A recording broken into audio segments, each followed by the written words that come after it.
Welcome back to 5 Minute Fiduciary. If this is your first time joining our weekly whiteboard, we have one goal: to provide good content to plan sponsors and administrators in 5 minutes or less once a week.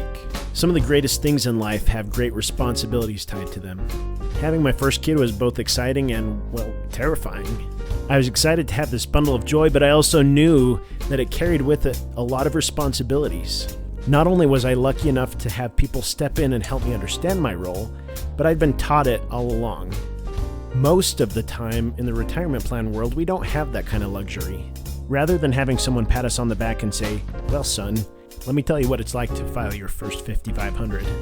If you're like most plan administrators I know, you had to learn that on the job. Because of all the responsibilities as a plan sponsor, there's a lot of things that can keep you up at night. Here are 3 common concerns. In the words of Inigo Montoya, quote, "You keep using that word. I do not think it means what you think it means," unquote. In the retirement plan world, the word that people use that generally doesn't mean what they think it means is fiduciary. I'm not going to get into the ins and outs of being a fiduciary right now. We have other whiteboards that go over that. What I do want to point out is there was a recent study done by JP Morgan Asset Management that illustrated how much people don't understand this word. In the study, they found that 43% of fiduciaries don't even realize they're fiduciaries. In another survey, 57% of respondents indicated that fiduciary responsibilities were the top concern that kept them up at night. These are valid concerns, as there are a lot of responsibilities that come with being a fiduciary on a retirement plan.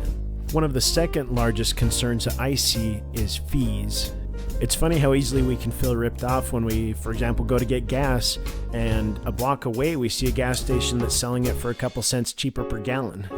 The differences between that and, say, a retirement plan is, 1, these are people's life savings. This is what they are going to be using to live off of and pay their bills in retirement. And 2, fees directly impact the amount of money that's there to grow and compound for retirement. If you do a quick internet search, you'll see that there are plenty excessive fee lawsuits out there, many of which indicate that there's a breach of fiduciary duty to act in prudence in deciding the funds and the record keepers and keeping the fees in check. The third point is financial wellness, and I actually think this is a good thing for plan sponsors to be keeping in mind. This is a new trend that's been top of mind for plan sponsors, and I hope it actually grows, because while it's not the plan sponsor's responsibility to make sure that people make good financial decisions in their households, it can go a long way for plan sponsors to give the resources and the tools for their participants and their employees to make sound financial decisions that are going to impact not only their retirement, but their current situation. There are plenty of other concerns that come up for plan sponsors and administrators, but these are some of the things I see quite a bit. I feel like a lot of things are more manageable when you understand them better.